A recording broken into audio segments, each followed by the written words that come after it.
Des capucines pour éloigner les pucerons, des oignons contre d'autres nuisibles. Grâce à l'association Cultivons nos toits, la permaculture fait son nid sur les toits des immeubles de la région grenobloise.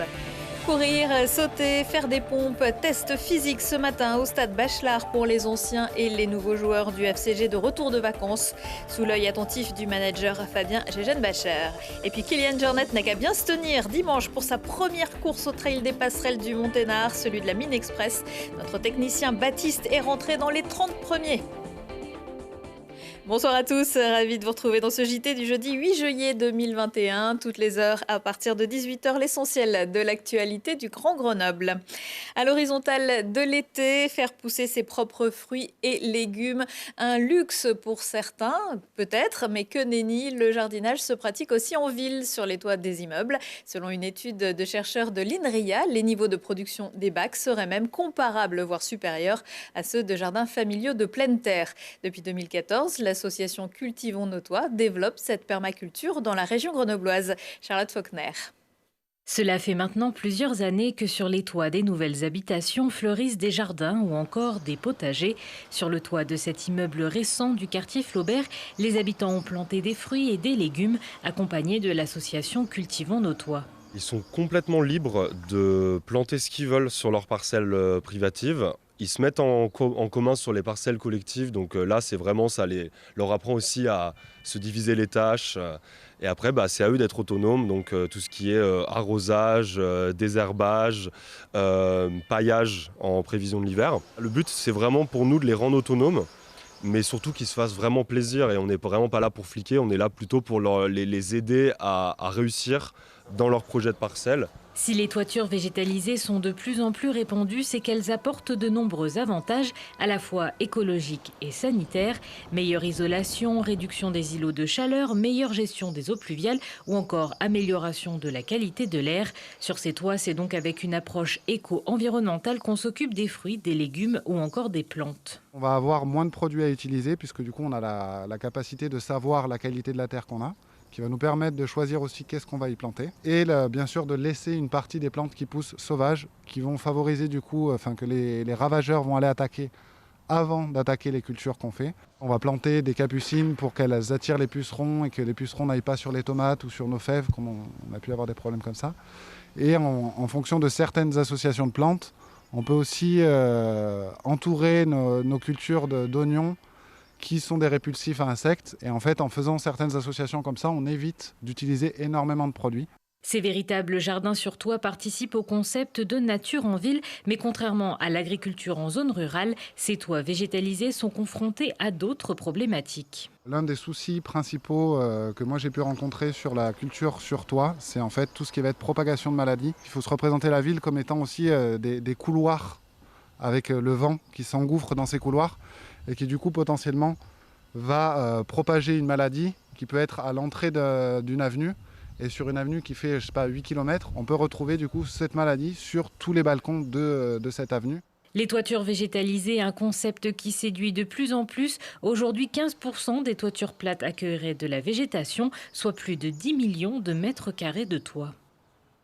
Cultivons nos toits, qui a aussi semé sous une serre dans l'enceinte de l'hôpital sud d'Échirolles et qui organise la semaine prochaine une vente de plants potagers bio, aubergines, poivrons, cornichons, rhubarbe, cassissier et bien d'autres. Plus d'infos sur leur site. C'est reparti pour 2 tours. La préfecture de l'Isère vient de communiquer les dates des élections municipales. À Vif, ce sera les dimanches 5 et 12 septembre. Comme les autres électeurs français, les Vifoises et Vifois avaient déjà voté au printemps 2020, mais cette élection avait été annulée par le tribunal administratif puis par le Conseil d'État en raison d'irrégularités et de rumeurs dans la campagne, de nature à fausser le scrutin. Seules 3 voix d'écart séparaient alors la liste du maire sortant réélu Guy Genet de celle de sa principale concurrente, Karine Morino. Les candidats ont jusqu'au 19 août pour déposer leur candidature en préfecture. Alors que certains trépignent d'impatience à l'idée de vacances bien méritées, d'autres reprennent le collier après quelques semaines au vert. C'est le cas du FCG. Pas mal de changements pour ce début de saison pour l'équipe de Grenoble, à commencer par un nouvel entraîneur, et même plus, qui n'est pas tout à fait un inconnu. Charlotte Faulkner. Il fallait être en forme pour cette rentrée au stade Bachelard. Les rugbymen du FCG ont eu le droit à un test physique pour ce premier jour de retour sur le terrain. Pour cette nouvelle saison, le club peut compter sur un nouveau staff qui n'est pas inconnu de la capitale des Alpes, à commencer par Fabien Gégène-Bacher, ancien capitaine de l'équipe, qui rentre pour la première fois dans ses nouveaux crampons de manager général. Il faut s'appuyer malgré tout et être dans une forme de continuité. L'état d'esprit qu'a montré l'équipe sur la deuxième partie de saison l'année dernière, il faut le conserver, s'appuyer dessus, continuer à le développer. Après, c'est sûr qu'il y a un certain nombre de changements qui vont être nécessaires parce que on repart avec un nouveau projet de jeu, avec une nouvelle équipe aussi. Donc forcément qu'il y a des changements. À ses côtés, pour l'accompagner, Arnaud Egui, ancien talonneur du club, qui aura pour nouvelle tâche l'entraînement des avants. Alors on fait office d'anciens, comme tous les jeunes, on aime bien qu'il y ait toujours des anciens qui nous donnent 2-3 conseils, mais on n'est pas forcément là pour donner des conseils, on est surtout là pour les encadrer, les diriger, les amener vers la performance, le résultat et que tout le groupe vive bien ensemble. C'est notre objectif principal. Depuis la dernière saison, beaucoup de départs, mais aussi une douzaine d'arrivées. Du côté des joueurs, on semble valider l'arrivée de ces nouveaux entraîneurs anciens du club. C'est bien parce qu'il y a une continuité et je trouve que c'est important. Donc voilà, il y a quand même, dans le staff, il y a pas mal de mecs qui ont porté le maillot, donc voilà, il y a une certaine continuité, il y a une certaine identité. C'est important, je pense, parce qu'il faut le garder et puis voilà, s'appuyer sur ça pour essayer de créer quelque chose de sympa dans la région.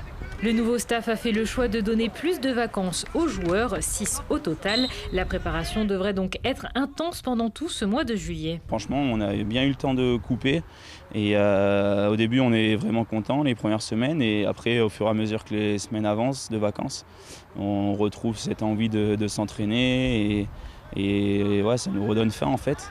Et donc voilà, et là on nous a donné à manger. La reprise de la saison de Pro D2 aura lieu le dernier week-end du mois d'août. Le FCG recevra alors Oyonnax, mais avant cela, ce sont plusieurs matchs amicaux qui attendent les joueurs. Et il ne devrait y avoir que 2 doublons avec le calendrier du GF38, avec qui le FCG partage le Stade des Alpes les 10-11 septembre et les 8-9 avril. Le trail des passerelles du Monténard marque une petite pause après le 3e poste mardi et les victoires de Boris Pivaudan et de la championne olympique de biathlon Marie Dorin pour la 3e année consécutive. Il faudra attendre samedi pour les prochaines courses.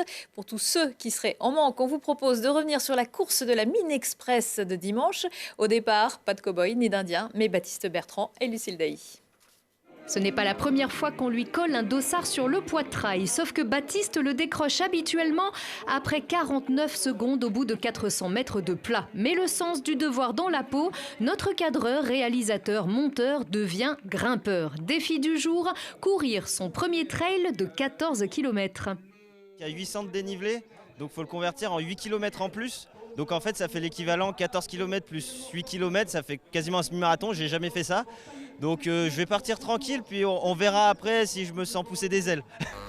La sagesse du débutant qui se lance pépère à l'assaut de la Mine Express, une épreuve solidaire en duo que notre sprinter découvre en solo. Ça y est, on vient de quitter le bitume, on est dans les bois, petit chemin en terre. Ça chauffe déjà, je vais pas parler beaucoup. Mais rapidement, le défi s'inverse et c'est à nous de lutter contre les secondes sur notre petit engin motorisé pour pouvoir retrouver Baptiste dans les 20 premiers après 20 minutes. Ouais, là ça va, là ça monte fort, donc on marche, on temporise, on récupère son souffle. C'est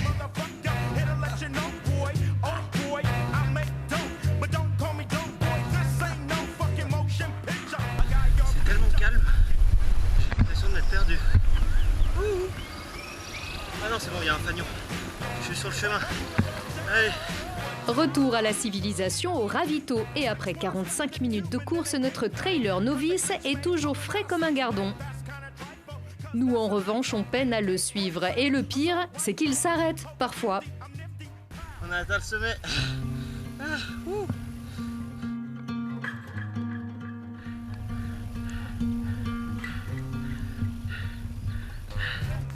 Et ça descend vite, alors nous aussi. Et on retrouve Baptiste sur la ligne d'arrivée à Lamure, en 27e position sur près de 150 coureurs ovationnés après 1h47 de plaisir.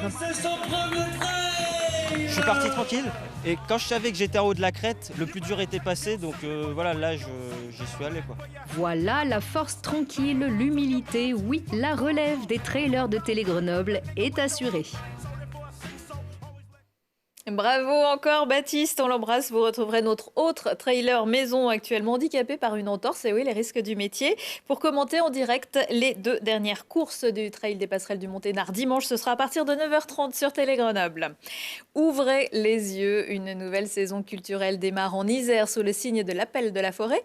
Alors on a cherché le loup et on a trouvé Philippe Baudelogue. Bonsoir. Bonsoir. Et vous êtes un des artistes qui participent à cet événement. Vous avez même eu carte blanche. Vos œuvres sont déjà ou seront visibles dans les prochaines semaines sur les murs d'enceintes ou façades de 13 sites départementaux. La forêt, elle est présente depuis longtemps dans votre travail ? Depuis toujours, évidemment. Non, dans mon travail, pas depuis toujours, mais dans ma vie, oui, parce que j'habitais en région parisienne depuis peu de temps. Au bout de ma rue, c'était la forêt. Donc en région parisienne, ça signifie quelque chose par rapport à chez vous, hein, évidemment. Donc j'ai toujours eu un travail photographique sur la forêt que je n'ai jamais montré, donc, parce que je suis plutôt connu pour des dessins à la craie sur fond noir. Et là, le département de l'Isère m'a donné carte blanche pour montrer ce travail photographique qui porte essentiellement sur la forêt. Qu'est-ce qui vous a séduit dans ce projet ? Le sujet. Ça paraît bête à dire, mais il y a des projets où on est obligé de se contorsionner pour rentrer tant bien que mal dans le moule, on va dire comme ça.